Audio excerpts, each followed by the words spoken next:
አይነጋ የለምና ነግቶ ወደ ክላስ ሄድኩ። አሁንም ግን ከሀሳቤ ጨርሶ አልጸዳሁም።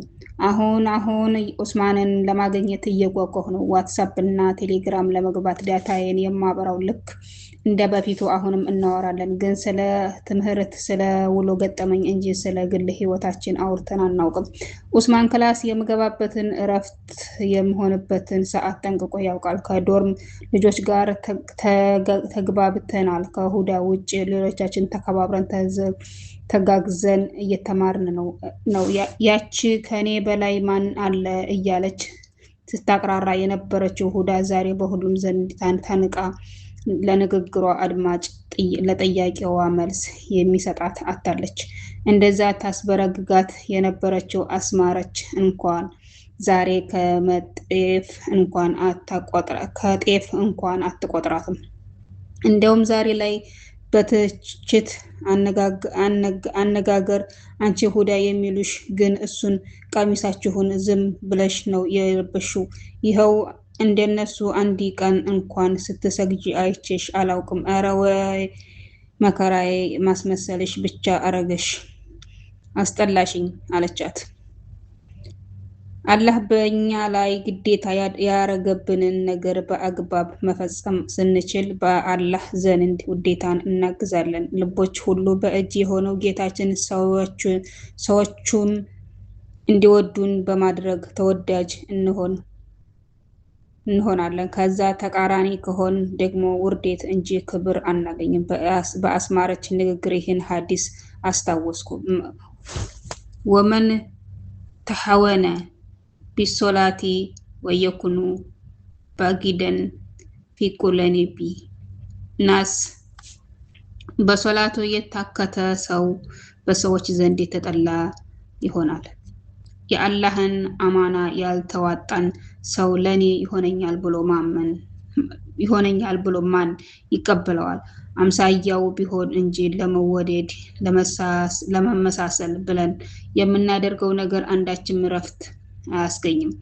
ውርደት ቢሆን እንጂ ለአላህ ብለን ለኢህላስ ስራዎችን ስንሰራ አላህ ወዶ ያስወድደናል እና ስለ ሰዎች ይሉኝታ ሳይሆን በኢስላም ህግጋቶች እንኑር። የግማሽ ሚኒስትሪ ማጠቃለያ ፈተና በመድረሱ ሁላችንም ጥናቱን ተያይዘነዋል። ለውጤ እኔን ራሴን አስገርሞኛል። ያቺ ገና ደብተር ስትገልጥ እንቅልፏ የሚጥላት ኢማን ዛሬ ላይ ላይብረሪ መዋያ ማደሪያዋ መሆኑን ላየ ሰው ለማመን ይከብዳል። 12ኛ ክፍል ተማሪ እያለሁ የቢዝነስ መምህራችን ጀማል ለትምህርት ያልተፈጠረ የለም ለትምህርት ያልነቃ ቢሆን እንጂ ያለውን ንግግሩን አስታወስኩ። አሁን አልሐምዱሊላህ ዛሬ በአላህ ፍቃድ ነቅቻለሁ። ከትናንት ዛሬ የተሻልኩ ሆኛለሁ። ሰው የጻፈውን ከመጻፍ ይልቅ የምጽፈውን ማወቅ ጀምሬያለሁ። በዚህ ደስተኛ ነኝ። ፈተና በመድረሱ ሰበብ ከኡስማን ጋር እንደ በፊቱ አንገናኝም። የማያነብ ተማሪ አይኖርም። ኩረጃ በዚህ ሰዓት አይታሰብም። ምክንያቱም ማን ጎበዝ ማን ሰነፍ ነው የሚለውን የሚታወቀው ከሚስተር ውጤት በኋላ ነው። አሁን ሁሉም ራሱ ይዞ ለማውጣት ግብ ላይ ነው። ከፈተና ጎን ለጎን በፈተናው ቀን እንደ አዲስ እንድናስገባ የሲቪ ትምህርታችን አሳይመንት ሰጠን። ኡስማን ያለኝን አስታወስኩ። የፈተና ወቅት አስተካከው የሚሰጡ አሳይመንት በአብዛኛው መልሰው ፈተና ላይ ይመጣሉ። በዚህ ጊዜ አሳይመንቱን የሰራ ተማሪ መልሱን ያገኘዋል ብሎ ነገረኝ። አስታወስኩ። አሳይመንቱን መስራት አለብኝ ብዬ አሰብኩ። የሚያግዘኝ ሰው ግን ያስፈልገኛል። በዚህ ጊዜ እኔ የኮምፒውተር ሳይንስ 3ኛ ዓመት ተማሪ አውቃለሁ በላኝ ከኢማን ጋር ወደ ዋናው ግቢ ሄድን እና ነኢማ ለጓደኛዋ ደወለችላት እና መታ አስተዋወቀችን። ኢህላም ቆንጅዬ ነች፣ ቶሎ ሰው ትለምዳለች፣ ባህሪያችን ተመሳሰለና ከረጅም ጊዜ በፊት የምንተዋወቅን ይመስል ቶሎ ተላመድን። በአንዴ ተዋደድን። አሳይመንቱን ሰርታልን አስረዳታን። እኔና ኢማን ስንመለስ ስለ ጥሩ ባህሪዋ ተማርኬ እያወራኋት ለነኢማም ስለሷ ታወራኝ ጀመረ። ኢህላም የደሴ ከተማ ልጅ ናት። በወሬ መቼም ሴት ለሴት ከተገናኘ ወሬው መቼም ስለሆነ እና ስላለፈ ህይወት አይደል።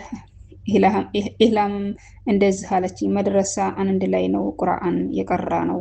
እኛ ቁርአን ስንቀራ ኪታብ የሚቀሩ የሚዋደዱ የማይለያዩ ጓደኛሞች ነበሩ። ኡስማን፣ አንዋር፣ ከማል፣ አቡበከር እና ሙስጠፋ ይባላሉ። ሁሌም አይለያዩም። የትም ቦታ ላይ አንድ ላይ ናቸው። በጣም ነው የሚያስቀኑት ፍቅራቸው ብላ ስትነግረኝ ስለ ጓደኝነታቸው ጥንካሬና ቆይታ ተረዳ።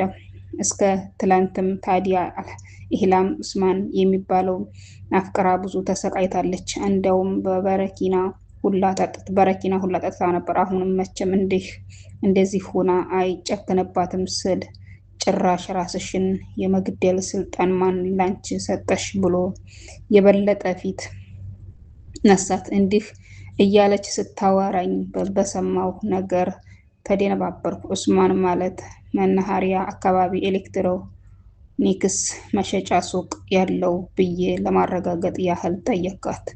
አዎ እሱ ብዙ ሴቶች ይወዱታል። እንዴት እስካሁን እንዳላገባ አላውቅም። በፊት ቢፈልግ ግን እንኳን አንድ አራትም አያጣም ስትለኝ ከየት መጣ የማልለው የራስ ምታት ገጥም አድርጎ ያዘኝ። ምንም መናገር አልፈለኩም ወይም አልቻልኩም። ደነገጥኩ። ክፍል 10 ይሄን ይመስላል። ክፍል 11 በቀጣይ ይለቀቃል። ውድና የተከበራችሁ ውድ ቻናሌ ቤተሰቦች በሀገርም በውጭም ያላችሁ ሰላማችሁ በዚህ ትትረፍረፍ ይበልልኝ እያልኩኝ ለቻናሉ አዲስ የሆናችሁ ላይክ፣ ሰብስክራይብ እያደረጋችሁ አበረታቱኝ። ቀጣይ ክፍል እስከሚለቀቅ ዛሬ ያልኳት ቪዲዮዎችን ትመስላለች። ሁላችሁም በያላችሁበት ሰላማችሁ ይብዛ እያልኩኝ በዚሁ ሰነባበታለሁ። መልካም ጊዜ ለሁላችሁ።